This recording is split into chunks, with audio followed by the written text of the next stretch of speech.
મારા મોટા ભાઈ સુરેશભાઈ, વડીલ બંધુઓ, મારી મોટી અને મા સમાન બહેનો,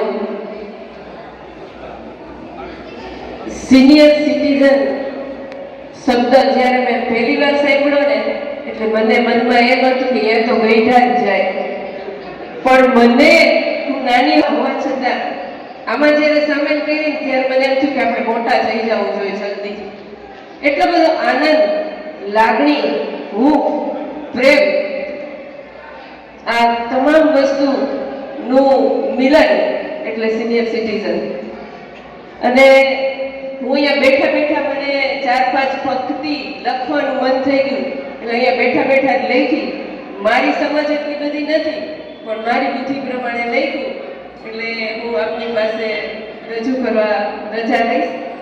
આમ તો અમે નાના નાની, દાદા દાદી, આમ તો અમે નાના નાની, દાદા દાદી, પણ અમારી ખ્વાહિશ બનવાની છે સૌના વાલા, પ્યારા પ્યારા.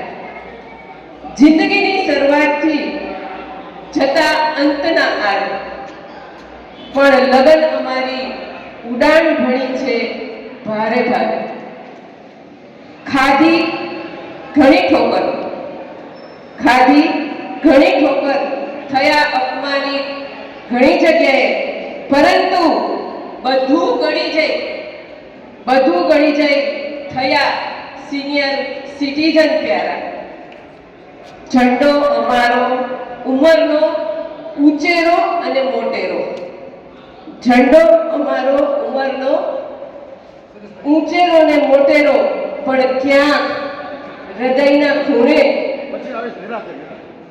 ઉપયોગી બનવાની છે. અમે અહીંયા સાંભળ્યું બધા ઓલા ડોક્ટર સાહેબ, મોટા મોટા હોદ્દેદારો, એટલે આ જે આપણી સિનિયર સિટીઝન છે એમાં દરેકને એક જ લાગણી છે કે હું કંઈક સમાજને, પરિવારને ઉપયોગી થાઉં. એટલે જ આ લાઈન લખવાની મન થયું કે પણ ક્યાંક હૃદયના ખૂણે ઉપયોગી થવાની ઝંખના.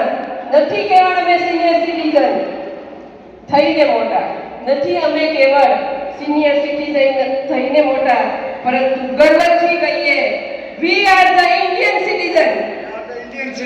We are the Indian citizen. Please make it. वो एक જ વસ્તુ કહીશ, we are proud of ourselves. તમારે બોલવાનું છે we are proud of Indian. अपने आप को जागरूक कर रहे हैं. हम छोटे हो गए, बड़े हो गए, कुछ नहीं है. We are proud of Indian citizen. We are proud of Indian citizen. હજી ઘણા સરપાઈ છે. અરે યાર, તમે સિનિયર નથી, તમે આ જગતના અને તમારા કુટુંબના ઘડવૈયા છો. ફરીથી મારી વાતને તમે ધ્યાનથી દેજો. We are proud of senior citizen. હવે કઈ કાય. થેન્ક યુ હર્ષિતાબેન. છેલ્લી લાઈન કહી દઈશ.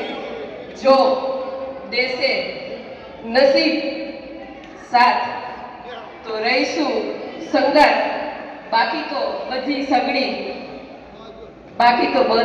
સગડી ઈચ્છા.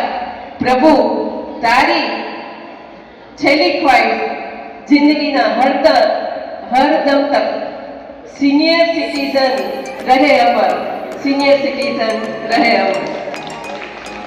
Thank you so much હર્ષિતાબેન.